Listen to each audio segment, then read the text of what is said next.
personal relations with customers, with the people we are working with, the employees, and the suppliers. So once the synergy comes together, the success automatically comes in. You see that your competitors are much ahead of you, and to catch them, you again get up, you dust yourself out, and start running with double the speed, and catch up with them, and then cross them to the finishing line. Every businessman, they sleep business, eat business, they drink business, they do business. It's Absolutely. business 24 hours. Even when we are sleeping, the thought process is like, tomorrow whom are we meeting, tomorrow whom are we marketing, or tomorrow whom are we selling. So we have a vast SKU list of 450 parts, and we produce about 3 million parts every month. Hey, sorry to interrupt. I just wanted to ask a massive favor of you guys. At the moment, we're putting a big priority on growing our YouTube channel. So if you aren't already subscribed to us there, if you could head over to YouTube, type in the Quest for Success podcast, or just click the link down in the show notes below, head over to our channel and subscribe to us there. You'll get access to all of our video interviews that we do with our guests. And it will do us a massive favor because it will help us grow the show, which means we can get on bigger and better guests for you guys. And with that, back to the episode.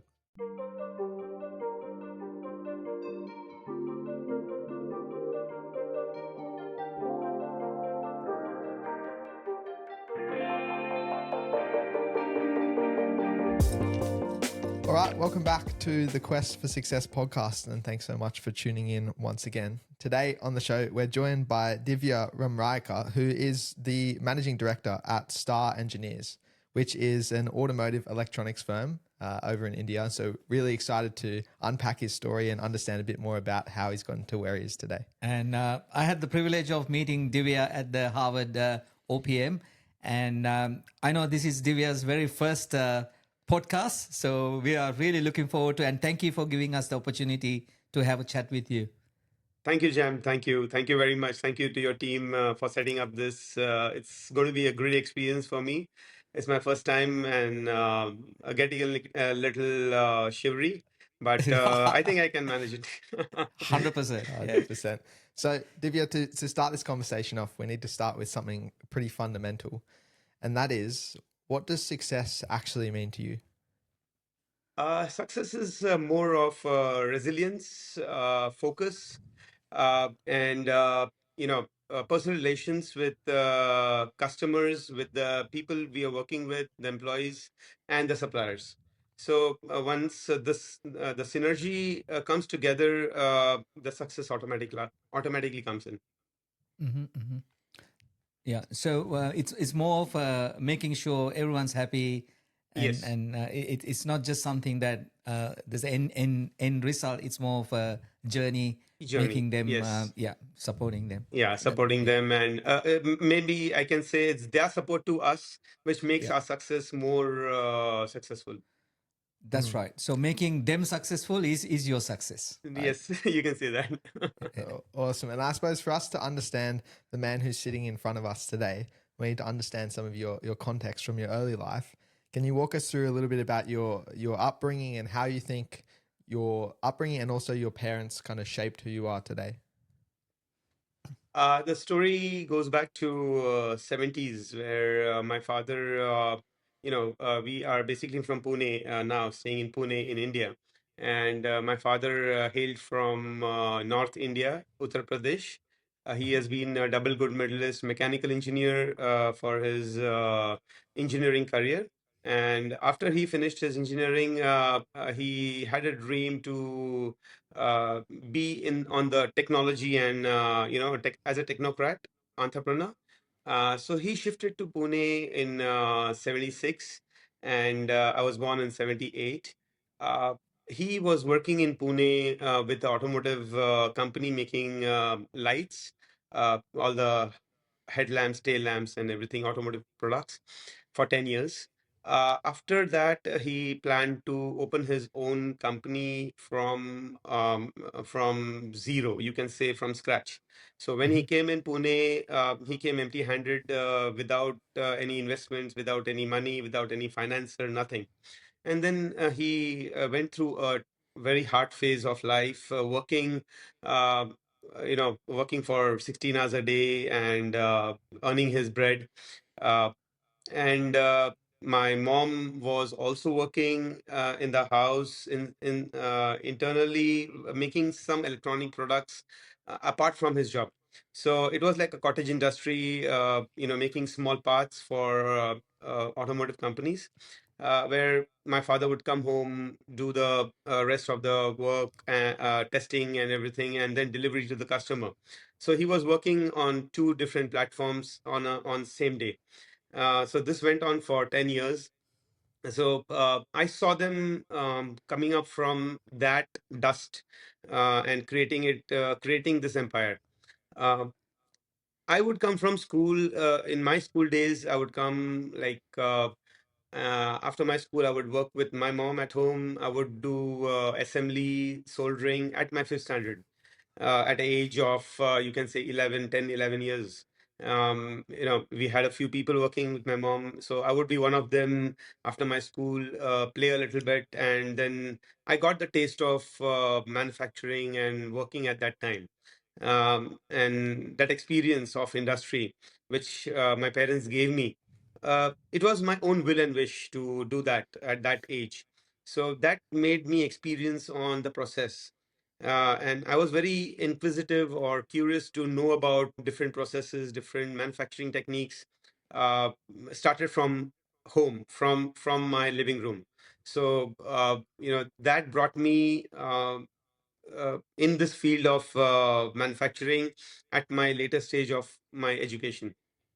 So when he started this company in 1988, so he started with a very small room of maybe 20 feet by 20 feet, making mechanical parts as his own business. And then he expanded slowly to electronics in 1991 because India entered Mhm. in electronics for automotive. With a component name as flasher. We usually use this today in our daily life in all our vehicles, the side indicator lamps. So we Mhm. started making the control parts for the side indicators. So electronics for side indicators for Bajaj. That's the brand what we still supply All to. right. And uh, the uh, you can say the motivation what I got from my dad of doing business was relationship. So he made his relationship in 15 years so strong with the customers that whatever the customer pain was solved by him as a technical as a technocrat. So that made me see the customer as every pain of the customer has to be solved, and then you can get business. You can He will be with you for the whole life. You can serve him for the whole life. That is the persistence what he showed, right from a small kind of a nut bolt to a washer to a big product. So we were supplying, eventually in next 10 years we were supplying to Bajaj about 100 components, from small to big. Wherever there would be a problem, he would jump into it, give a solution, and the next day, the solution was at the customer's table. So that confidence built in the customer gave us a lot and lot of success. So I finished my schooling in 1995, uh, and I started my engineering journey, which I finished in 2000. But during this 5 years, my half the time would again go in office at the production floor, and half the time in education at my college. So I studied as well as worked in my company parallelly. And by I finished my MBA from Pune in 2002, and I joined the company officially. So by that time, I was ready for with a practical and educational background, theoretical background, uh, when I thought to scale up the company. So after my MBA, it was only Bajaj what we were serving for. And Mhm. once I joined the company, I retrospected every corner that what can be done to scale up the company. So the first thing was that we were only depending on one customer for last, say, Mhm. 15 years, 13, 14 years. And the next thing I would do is to get in more customer base. I cannot rely on only one customer. So finally, we started, going to customers like Honda, Suzuki, Piaggio, all the other OEMs. Because we had a good technology, we had a good R&D, we had a good, manpower base to produce. And I started getting in new products, new customers in the same field of electronics. And it was a time when we could prove our technology compared to competitors sitting in Japan with the Japanese customers. And we were called for new development of products to Japan in 2005, 2006, where we proved the technology to Honda, and we scaled up. So that was the moment where the second generation of scaling up took place. So my main work at Star was to now scale up the manufacturing setup, because I had uh, a rich experience of manufacturing, uh, uh, getting trained on the machines, automation, robots. So I was the first person in India to get trained on the manufacturing lines, SMT lines, which technology was not available in India in 2002. So I was doing production myself. I was setting up the lines. I started making new world-class plants in 2006, 2007. And today we have one of the best plants in India and Vietnam compared to any international brands. Amazing. So that's a short story. That's an awesome story. So, I mean, growing up to a entrepreneurial family, Yes.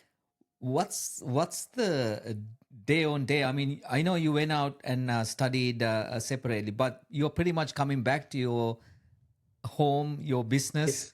Yes. Yes. So you always envision to take over your dad's business. So I was kind of prepared for this company before I started my college. So my vision was very clear that I need to take his hard work ahead in my life and scale this up. That was my vision, and that was put Yeah. from the first day. Yeah, as I was the only son, I have to Okay. take this thing ahead. Mm. And I suppose like from the young age, you were watching your dad kind of build and Yes. scale this business. What are some of the key takeaways that you took from him, which you're now implementing in like your own leadership? I suppose. First thing is people engagement. He the first thing I take from him is people engagement. Let it be the customer, supplier, or the people working with us, the employees working with us. So that's what I took from him, that you be personally engaged with them. You need to know what is needed by them in their daily life. What are the family problems? How they if they have pain, they cannot work for you. So let it be the customer or employee. If they have pain, they cannot work for you, or we cannot work for the customer. So solve their pain first thing, so that they're free to work for you. And that's what brought up bonding between the people and us. And the second thing is he never said no to anything.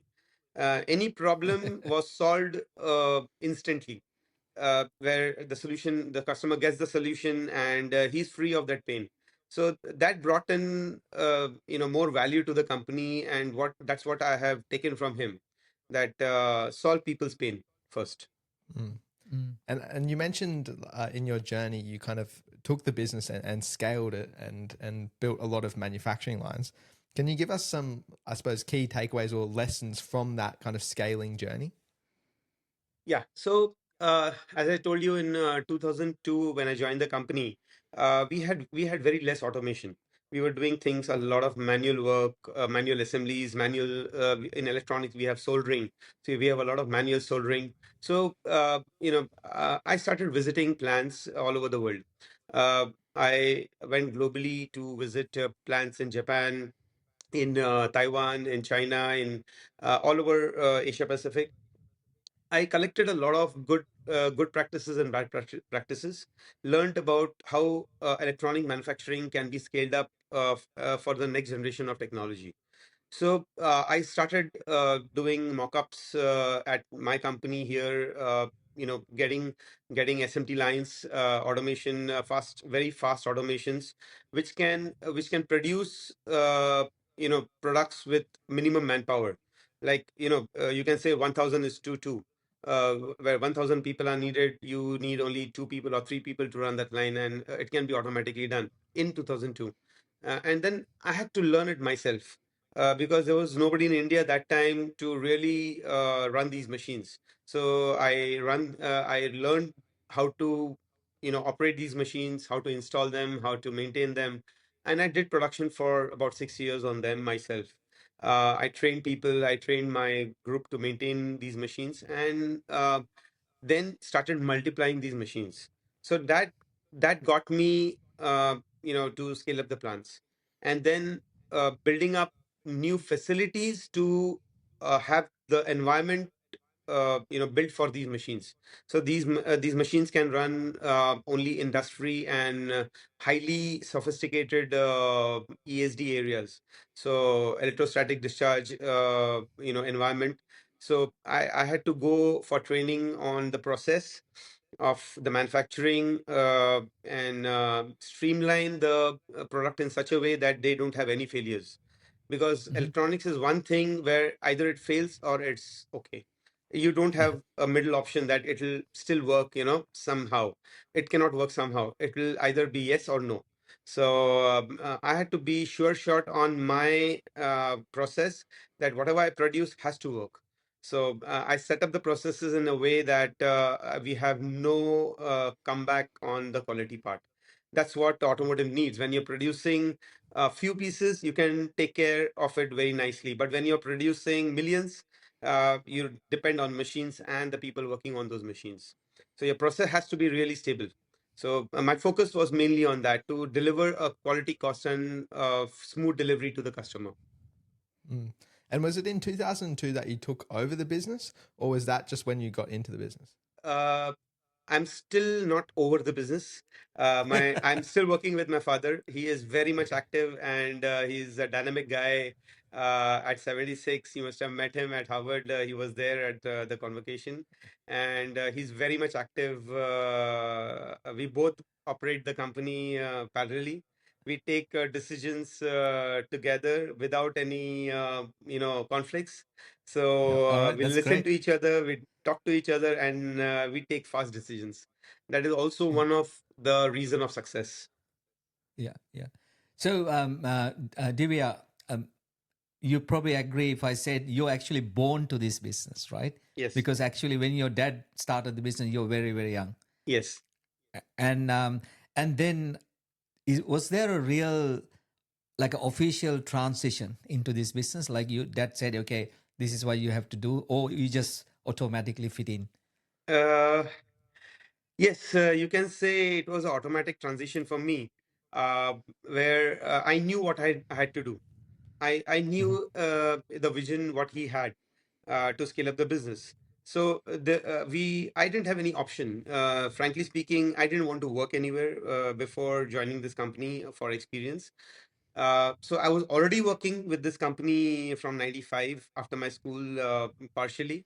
Mm-hmm. But when it was 2002, uh, I was fully into it. I was whole time here. Mm-hmm. So when I started knowing about the company operations in a full-fledged manner, it was like I absorbed myself into the company itself. It was not Mm-hmm. that I was put into it. I absorbed myself in the daily working, seeing him go from morning to night working, Mm-hmm. learning from him. Even today, I still learn from him a lot. The way how he brings up the products, the way how he solves the problems, the approach on the quality issues. So that brings a lot of motivation and excitement in me, and a lot of learning in me, even today. Mm-hmm. And you mentioned before about kind of your core ethos, which is quality, cost, delivery. Yeah. I want to understand, from the outside, to me, that requires, a lot of discipline and reliability to produce that. But you guys also push a lot for innovation, right? Yes. And to me, that requires kind of the opposite. It's a risk and experimentation. So Yes. how do you kind of balance those two aspects? So there are two sides of this company. One is the R&D on innovation, and the second is operations. So we have different locations of these processes going on. So I majorly look into the innovation part of it now, where either I develop the innovation in house or I get the innovation through a joint venture. So we have a few joint ventures globally.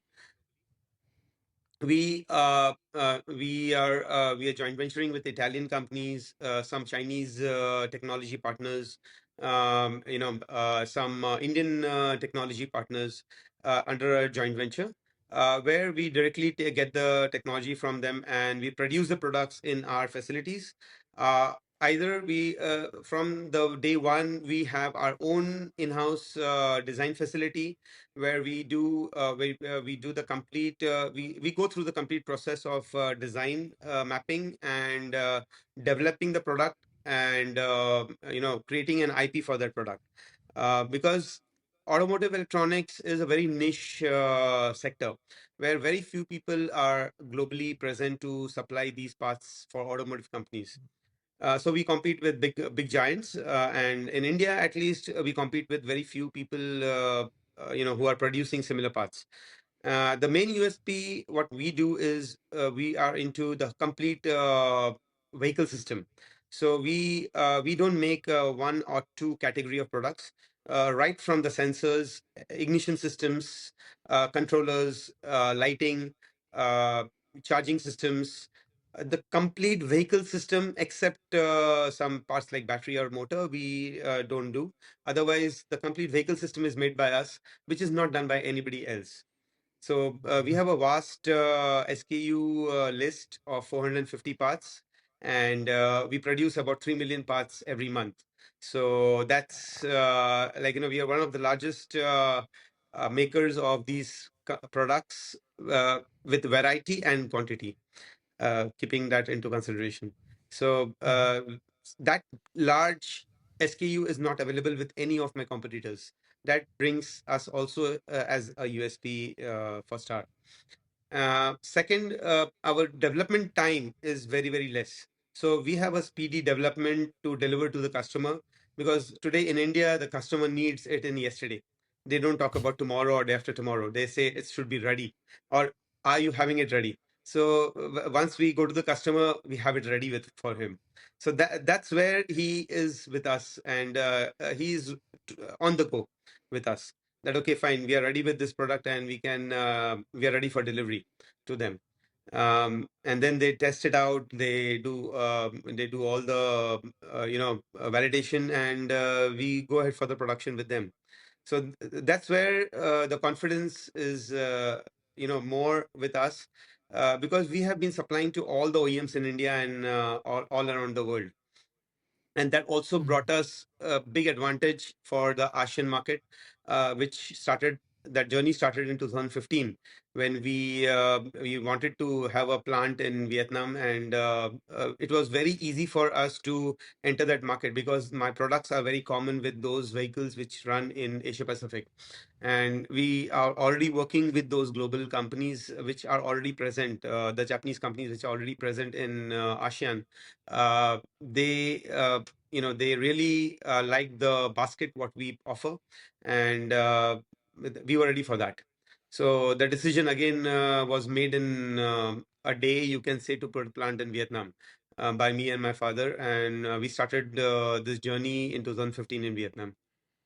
Did you actually start from the scratch or you Yes, we started acquire a from the business? scratch. It Amazing. was unplanned.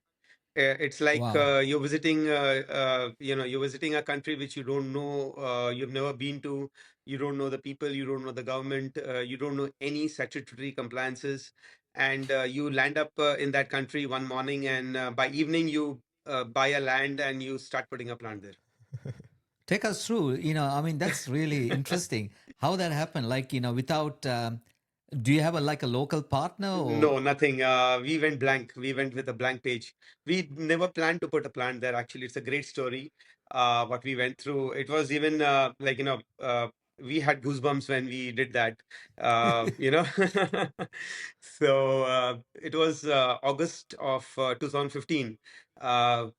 We just met. We went to meet a customer there, Piaggio, and we just took a appointment and we talk to them that okay, we want to present our products. We were already supplying to them, but just Uh-huh. for a introduction that okay, we are here and this is who we are.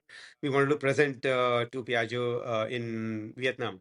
So we finally got an appointment and we were in the morning, first time in Vietnam, in city of Hanoi. Um, and I didn't even know where on the map is Vietnam before that. So Amazing. by afternoon, we presented all our products on the table, and he was very happy, saying that you already supplying to Piaggio worldwide, but from India. So the number of products you have cannot be imported directly from India because there's a lot of custom duties, or the product gets expensive by the moment it reaches here. So why don't you have a small plant in Vietnam, which will give us more leverage to give you a global business? So we said, okay, if we meet for dinner and we will talk in dinner on the dinner table. So by the time we had a half day and I just inquired, I got some leads with some Indian companies nearby. Uh, I made a networking in that half an hour, which got me to that person and just next to that company. Inquired what is the status of the manpower or the government, or how free the government is to get in foreign investments. uh, and he said it's fantastic. They have a red carpet treatment to welcome you to Vietnam. You can get the best of the services from the government. There's no hassles on the manpower or any union issues which are normally in India. Yeah. And that was my fear. So he gave me a good confidence on the working in Vietnam. I said, okay, let's go to buy land as you go to buy a chocolate. Yeah. Yeah. So the next moment we were at the industrial park owner premises looking for a small piece of land on rent. So, and the next 2 hours went into a small piece of land we bought, and then it became bigger, bigger, bigger, and then finally we finalized on a 8,000 square meter land to be bought. So right from 10,000 square feet land, like 1,000 square feet rental, to 8,000 square feet bought out. So Amazing. we signed the MOU with the landlord, and we signed off, and we took that minutes of meeting to the dinner.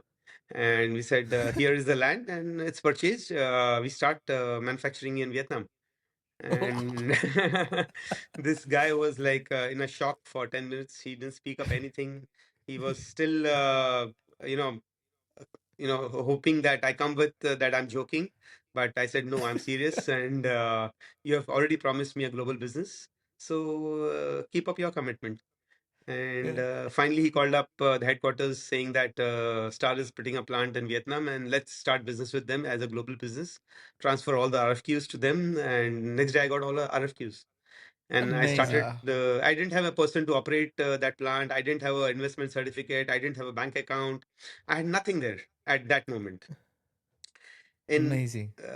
And my experience is very good in Vietnam because in next 48 hours, I could get a bank account. I could get a investment certificate from the government. I could get everything done without a consultant.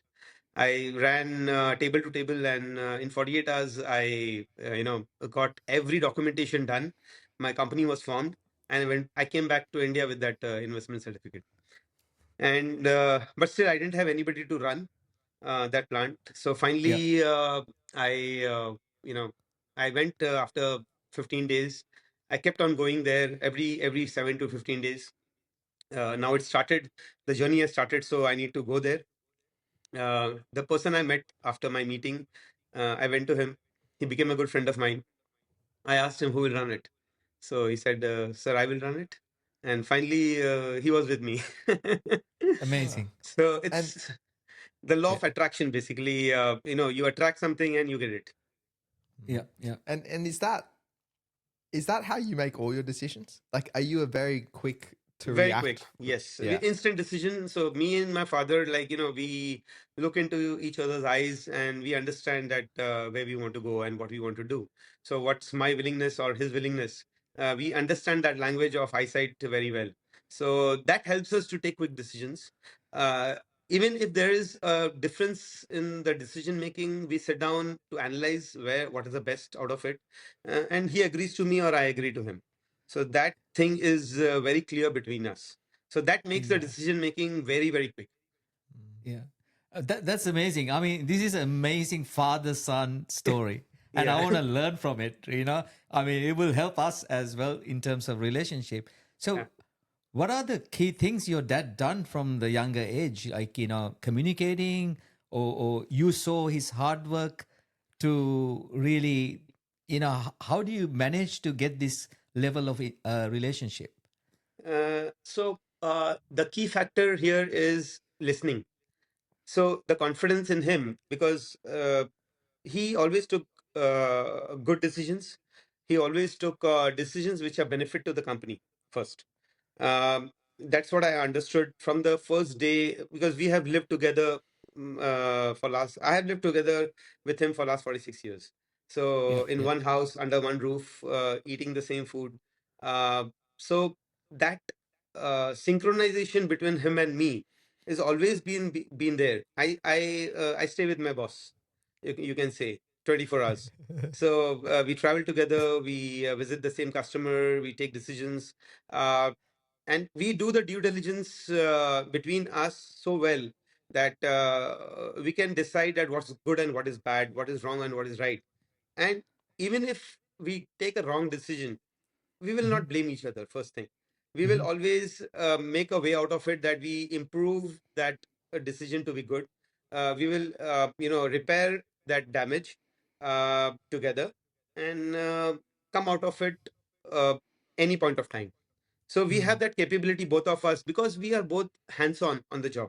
We are not working as investors. We are not working as technocrats. We're working as technocrats. So we know the subject matter. We know what is going wrong, how to get out of that problem easily.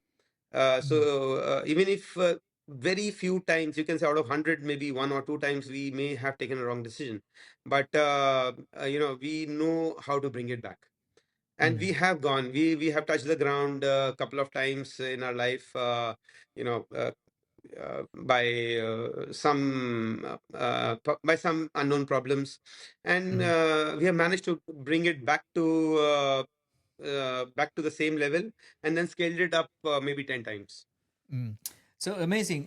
So Divya, so you are the managing director of Star Yes. Engineering Company, Yes. and what's your dad's role? He's the chairman of the company. Okay, so you work together. So when you start taking over the business as a managing director, we asked that question: what do you learn and what do you carry on in terms of growing this business?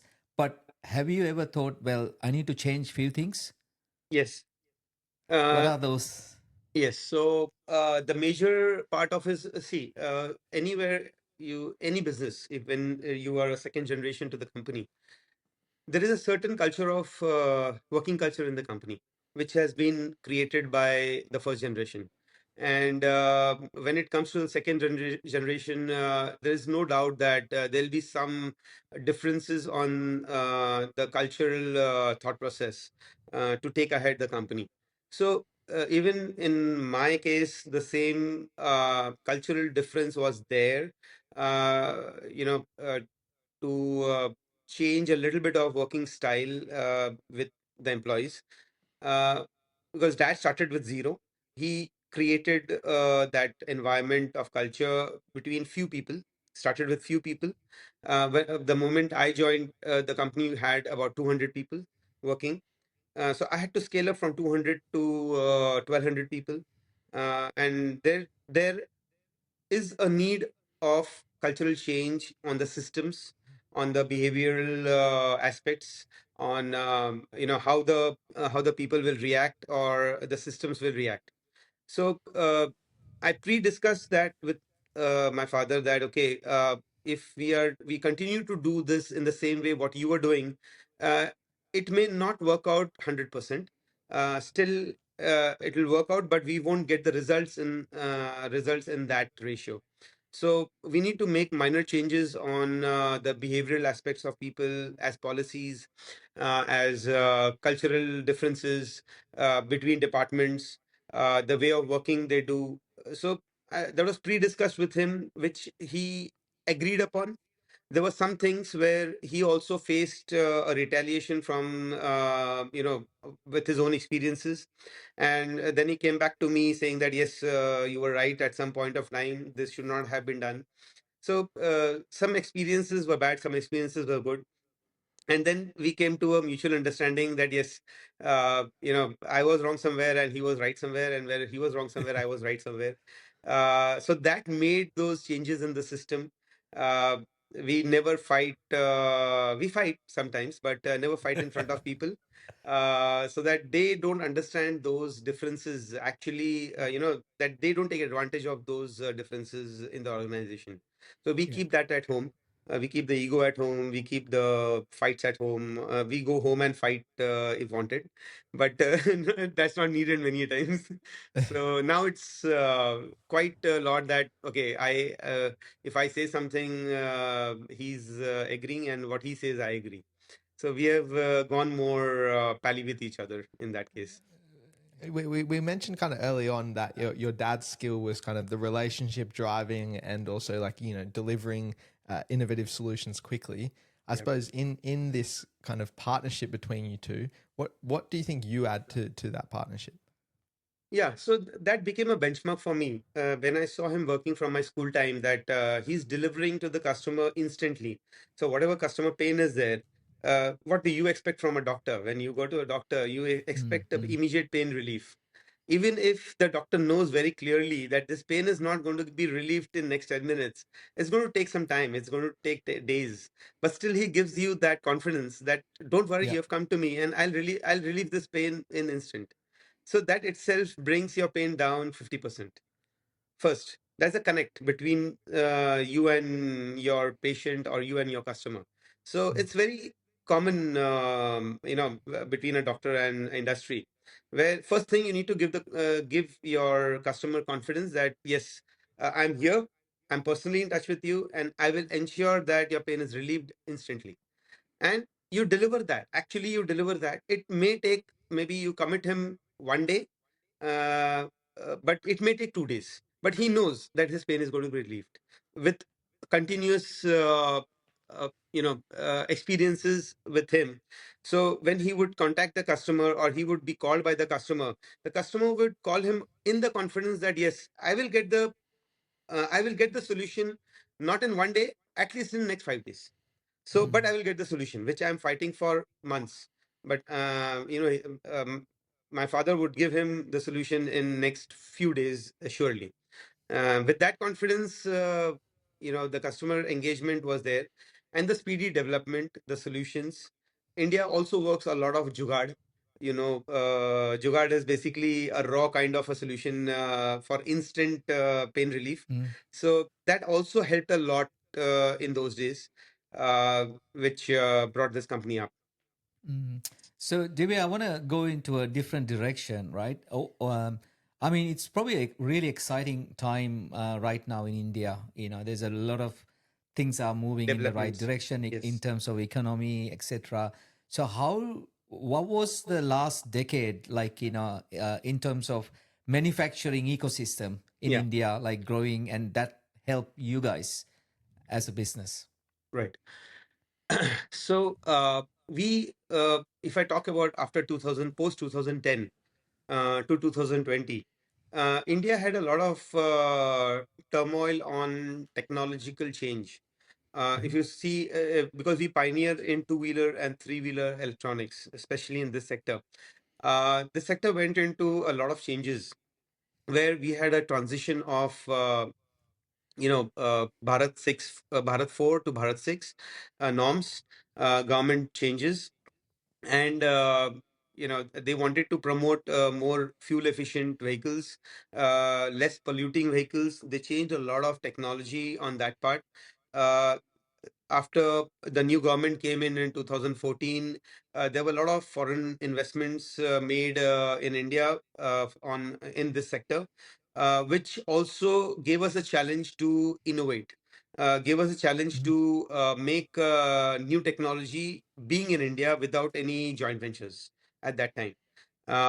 So we kept on innovating things which nobody did globally. Uh, then we had a lot of new companies, new customers coming in, multinational customers coming in India in this period of 2010 to 2020 to set up their plants in India. They wanted new suppliers. That brought us, we were already known in this industry. So with this, uh, we were already set with most of our product lines in most of the categories. So we were ready for this market to take off, as well as in the same time in 2015, as I told you, that we scaled up to the Asian market. So that the Asian market was dominated by the Japanese suppliers. Mhm. There are only few suppliers from Japan who are catering to the Asia Pacific market for last 30 to 40 years to the Japanese customers. They had a monopoly to supply these products there, and where I had these few Japanese who were supplying in Asia Pacific had a couple of products individually.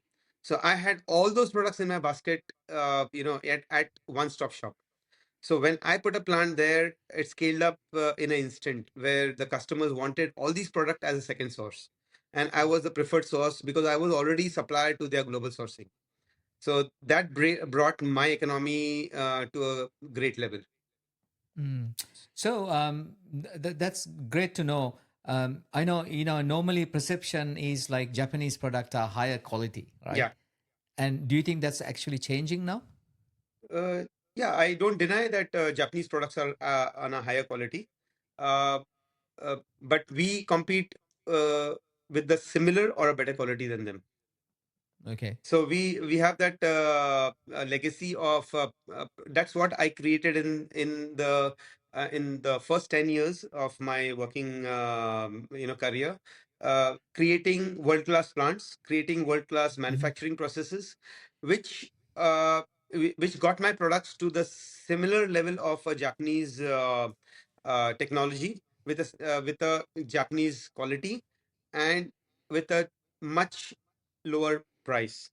Mm. So Mm. we compete with at least 20 to 30% cost difference with Japanese. Oh, that's So that's amazing. a pretty good difference of cost. Yeah, yeah.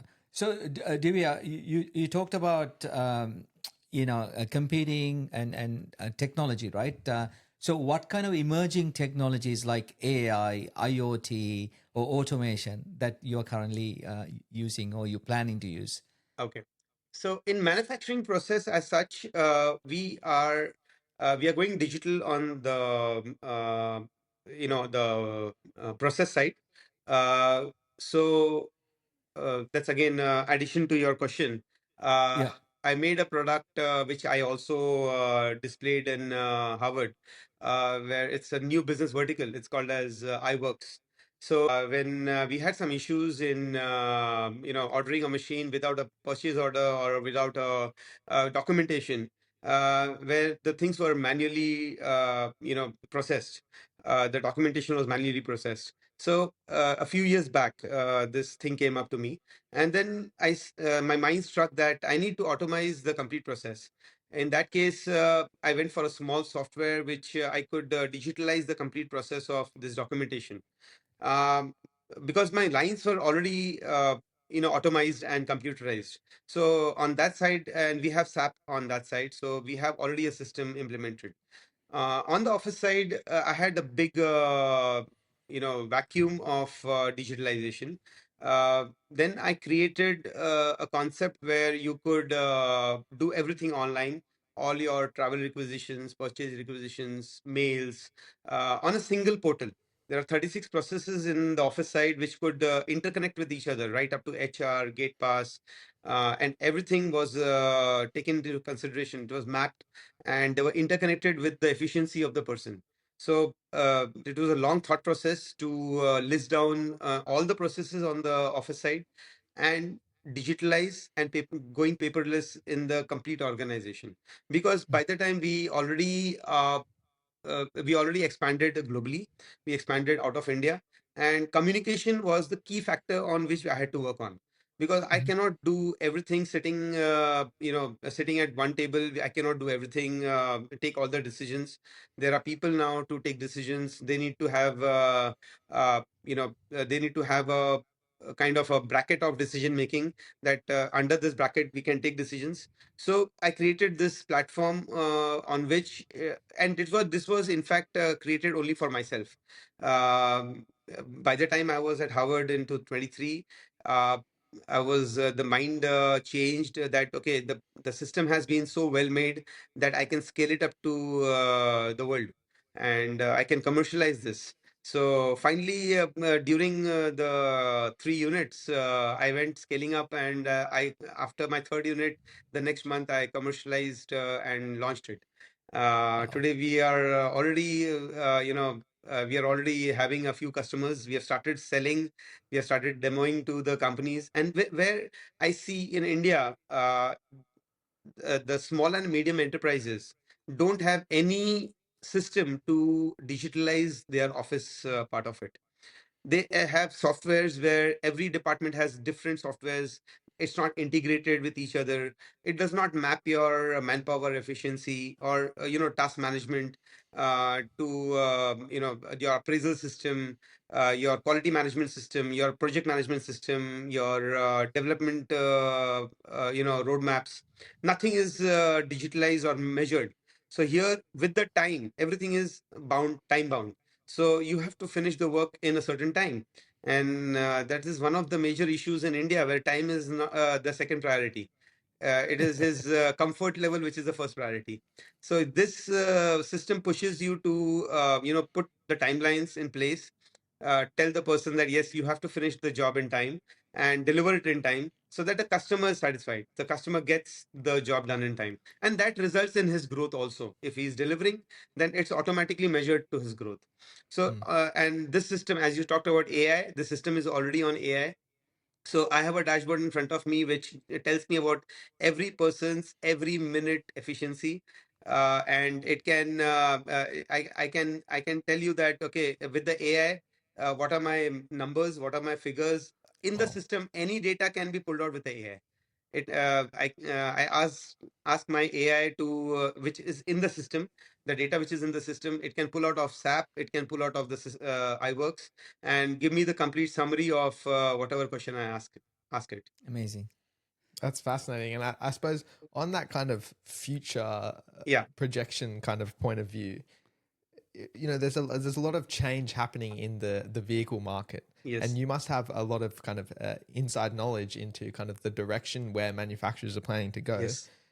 What is the future for vehicles? Are we talking electric? Is it hydrogen based? Where do you Yeah. think it's going to go? So at the moment, yes, we started working. We are working on engine vehicles even today, but the focus is more on EV. We started working on EV components in 2017. In fact, when India was not talking about electric vehicles, we started working on the technology and the components at in that year. We already started supplying to VinFast in Vietnam, as we had a footprint in Vietnam in 2019, and that was our first EV customer, you can say, out of India. Even now, we are supplying to them. And the moment India started to talk about EV in 2021 after COVID, we were ready for the EV market here. So we were ready with the complete vehicle system. But at that moment in India, the new startups or new investments were importing everything from China, assembling it here, and they were depending on the Chinese technology, which was not up to the mark for the Indian roads. So we were waiting for that moment when the government brings in a lot of subsidies, gives us a lot of promotions to promote Indian manufacturing, local technology, and a kind of a structured policies for electric vehicles. So that came in 2024, 2023, 2024. That was the time when we were waiting for the jet to take off from the runway. So finally, all the ball was in our court, and the policies turned the tables towards us, and we could easily market our products. People knew us by that time, that we are ready with local manufacturing. And in India, there are very few people in India to manufacture electronics to this automotive level. So we were ready for the manufacturing. We didn't need to do any new investments. We didn't need to change any facilities or production setup. Nothing was changed. Our 36 years of experience was in flying colors in that time. And Amazing. we are ready to supply all the technology to an international level to all the new startups and Indian customers. That's so fantastic. Ready to flick the switch on as soon as Yeah. the policy allows. And I suppose on that kind of same note, how do you guys view sustainability as a business? Because you're in manufacturing, which is historically not been the best for the environment. How do you guys approach that? Sustainability in the terms of the electric vehicle products. Just in terms of your manufacturing footprint and how you guys go about like managing your environmental sustainability. Okay, environmental sustainability. We have recently, installed about 600 to 650 kilowatt of solar on all our plants. This is last 6 months of developments. All our locations are with solar panels. We last 2 months we have changed about all our cars to EV. We Amazing. are very much going on electricity saving. We are going on water saving, water recycling. We are going on the air. What we recirculate in a company is, filtered and recirculated internally, so that the heat load reduces a lot. The external heat reduces a lot. Our machines, we are upgrading our machines, which consume less electricity, which consume less compressed air, which run on less friction to give a better efficiency. We're changing our technology of machines. So we're working on different levels of environmental savings. So this brings sustainability in next, at least in 3 years, we will be much, much better sustainable than what we are today. Mm. Awesome. Divya, I want to understand a little bit more on growth and the culture of your organization. So you taken your dad's business from 200 people organization to 1200 people Yeah, organization and into two different countries. How do you manage the culture? Like, I mean, again, India and Vietnam, I'm not sure there could be a culture difference as well, a how big, people look at yeah. things, right? So how do you kind of manage and having a great culture in your organization? Okay. The very first thing, you adapt to their culture. Uh-huh. So it's not that you impose your culture on them. Yeah.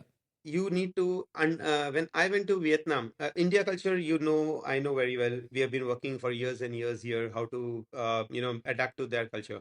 But Vietnam, as it was a new country for me, first, we need to understand their culture, their thought process of working, the comfort level, what they want in their country. You cannot behave the same what you behave in India. You have to first, adapt. Okay, what they want, how they will be comfort in their zone, uh, Yeah. how the thought process will be to get the work done by them. um, they have a different set of rules, regulations, not as a country, as but as people. So once you give them that comfort, you adapt to their comfort levels, automatically they will adapt to you. The difference is that they are quality conscious. They are very, very hardworking. Mm-hmm. They are not non they don't get distracted very easily in the workplace. Where Indians get distracted, no doubt they get distracted during the work, and you need to manage them. But they are easy. The Vietnamese are much easier to deal with, you can say, on the work front. They once they know the job, they will complete it. They will deliver it to you. You are confident about it. But Yeah. if you try to impose your way of working on them, they will get confused, and Mm-hmm. they will not deliver the quality work what you are expecting out of them. So you Mm-hmm. need to leave them a little free to work. They may, in one or two instances, they may fail in the first instance, but once they learn, you don't need to follow them up, or you don't need to, every time mentor them or train them. They get trained very fast, and they Mm-hmm. adapt very fast. So what you're saying, even you may have one organizational culture, it's like a core values, etc., Yes, but you manage differently yes, based on differently. individual Yes, countries, right? yes, So yes, adapt to them and listen to them yes, more, but yes. then align them into your core values. Right. Is that So right? Yeah. that is what you need to learn when you're dealing with different countries and different cultures. You cannot have the same culture everywhere. Yeah, yeah, yeah. Awesome. Hey, I want to go back to your family again, Yeah. and I'm very fascinated your relationship with your dad. So you guys work together, but when you come home, what do you talk about?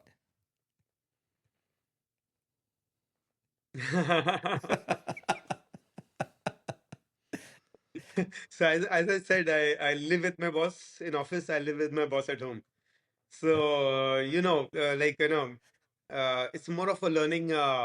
See, before we were, if you talk about 15 years back, before 2010, Yeah, we would sit in the same meeting. We would sit in the same place. We would speak to the same people at the same time. So we knew everything what was happening. But yeah, as it grew, now he works with a different team. I work with a different team. We work at different places. Maybe we are in Pune. We are in the same city, but I'm at the plant. He's at the R&D, or sometimes I'm at the corporate office. He's at the customer end. So we have different data what we spend during the day. So that's what we discuss when we get home. We update ourselves that what I did in the whole day and what he did in the whole day. And okay, which direction are we going in? Are we going in the right direction? Maybe I can solve some of his problems. He can solve some of my problems. So maybe at dinner table, at least we are with the family. If we get that 10 minutes, 15 minutes, it's more of an update kind of a meeting. We update each other with everything. So that helps us the next day. If I'm at the place where he was yesterday, I'm Mm. updated with everything. And if somebody is trying to mess around with me, saying that no, it is like this, not like that, I say no. Yesterday you already had a talk with the chairman, and it is not like this. So yeah. I'm very well updated, and he's very well updated what I do. So in that case, there is no confusion in the workplace. So pretty much you talk about the business at home, right? For 10 minutes, 10 15 Yeah, minutes. yeah. You know, it's nothing funny or anything because I went to a cricketer's place one night, had a dinner with them. The whole dinner table they were talking about cricket, right? Yeah. So in a way, like you're a business people, that's why it interests Yeah, so you. So it's 24 hours, not only in that 10 minutes. See, as a businessman, every businessman, they sleep business, eat business, they drink business, they do business. It's absolutely, business 24 hours. Even when we are sleeping, the thought process is like tomorrow, whom are we meeting? Tomorrow, whom are we, marketing? Or tomorrow, whom are we selling? yeah, yeah. As long as you enjoy it, right? Yeah, so, it is a passion. It is a passion Yeah, inside the blood, what we carry. that's amazing. So talking about passion, Divya, so what's your intention? What's your expectation for next generation, your children? I've already started. So, So they are already understanding what's going on in the business. Yeah. So they're see the family. If you say they're born for my intention or my wish is that yes, my children should be a part of this company, no doubt. And from the first day of their birth, it's always said to them, the blood group is star. It's not A positive or B positive. It's star. So Star positive, right? yeah. So they're very much interested. Maybe I don't expect that. Okay, they have to make a good life. First thing, they have to lead a good life. They have to live a good life. Uh, it should be business minded. They should be in the business. If they take ahead this company, it's great for me. I'm preparing them for it. If they scale up this company by diversifying into something, also is great, Yep. because I don't want that. Okay, the company fizzes out. So I need my third generation to come in and see this company as well scale up to other businesses as I'm doing. So Yep. when I started with this company, it was like you can say $100,000 revenue in 2002. Today we are at 65 million dollar. Wow. Still not as expected to grow, but I've scaled up in last 20-25 years with our own resources, with our own investments, with our own hard work. We have not tried to get any other investments from outside at the moment, but we have still a satisfaction that yes, we have scaled up this company substantially. uh, the new generation is very much optimistic of scaling up this company to another level Mhm. in multiples. Yep. So I have a daughter of 18-year-old who's studying at University of San Francisco. She just come home last week. My younger daughter is 12. She's in school, and my son is 9. He's also in school. But they're very much, um, you know, you can say connected with the company.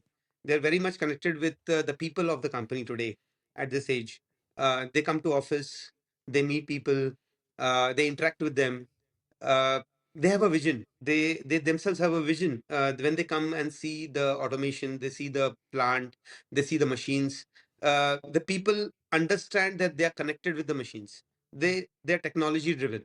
They talk about they talk about next generation. My son, 9-year-old son, talks about next generation automation. He talks about Amazing. robotics. He talks about finance at this age. He maybe he must not be talking at what we talk about finance, but at his age level, he still talks about business. Yep. He tries to study other businesses. He tries to study AI at this age. So he's well connected that he is in line with the business family. When me, my father at home, if we are talking about business, he listens to us. He gives his opinion sometimes. Okay, why not like this? Why not like that? He gives ideas. We respect his ideas, and we still say that yes, here it can be added up. One more idea can be added up to the conversation. Mm. So the family is into the business, you can say, even if they're not Yep. working. And I The culture suppose, is there. like, yeah, and I suppose moving forward, what do you want your legacy to be? My legacy. Uh, Yes, as this brand should build up, no doubt. Uh, we should be, as a family business, we should be the largest automotive component manufacturer globally. That is one, wish out of this business. Plus, my all the three children should be uh, including in this business. They should be taking their own hobbies and their own uh, you know like uh, creativity in their life ahead, keeping this business working. Okay, this business should not be sold off to someone. saying that, okay, we are not interested. Normally, as we studied in Harvard also, Yeah. the third generation normally sells off the previous generation's business and moves on. So keeping the legacy of this business, keeping the brand name which we have created for last 36 years should be still taken. The customers we are serving should be still served, and that has to be increased globally. That is the legacy what I want them to take it ahead. Mm. And Divya, this has been a fascinating conversation, but I suppose looking back on your journey, do you feel successful? Yeah, very much. Uh, because why I'm feeling successful is that we have not given up. There were many instances in our life during this journey where we went ground zero. We went, we went literally saying that, okay, there's nothing left. And the challenge next morning was that, yes, we have to restart things. We have to bring this back to the normal situation and scale it up 10 times. So, that challenge when you fall, when you're running, you fall, and you see that your competitors are much ahead of you.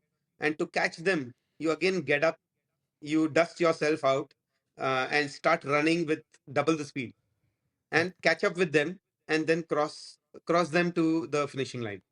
So we have Mhm. done that a few times, and that brings us that confidence that yes, we are capable of doing things successfully. We don't, That's it. we can't give it up. Yeah. That Never give resilient up. mindset. Yeah.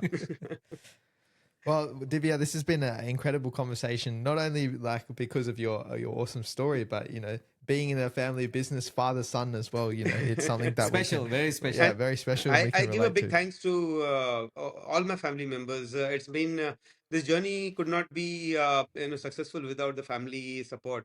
Uh, my wife, my mother, my sister, everybody has been a part of this successful journey. They have been supporting us on our timelines. With the with feeding us with the delicious food, with supporting us for late night workings, our travels. I travel like 15 to 20 days in a month, leaving them here.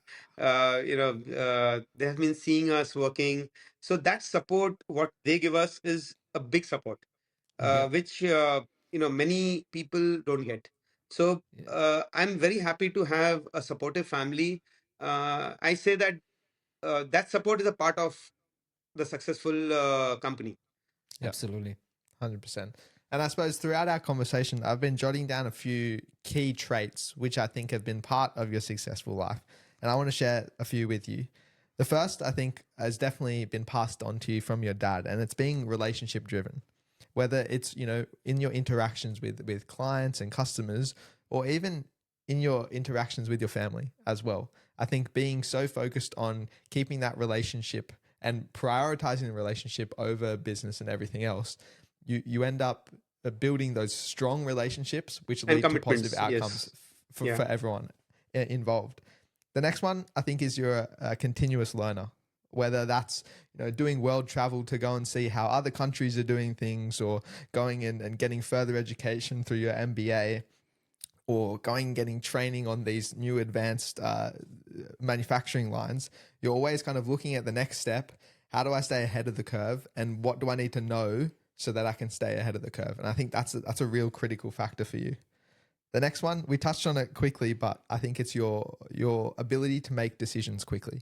Yes. And I think that's something which is becoming less and less prevalent because there's so much decision paralysis now. Whereas you go in and with that interaction with your dad, you can make decisions so quickly, and it just like saves so much time for you in the long run. Win or lose, you've made the decision and you can work on the consequences of that. And then the last one is you're very process driven. And I suppose that comes from your engineering background, but it's your focus on automation and process improvement throughout everything you do. You're trying to streamline, and I think that in terms of scalability, that has been probably the biggest factor for Yes. you is improving and streamlining everything that you do. Yeah. And one thing I take from this conversation, Divya, you're one of the very passionate businessman that I ever met. You know, like you're really, you want to live and breathe on business, right? Yeah, so That you can see this. This is my passion. Like,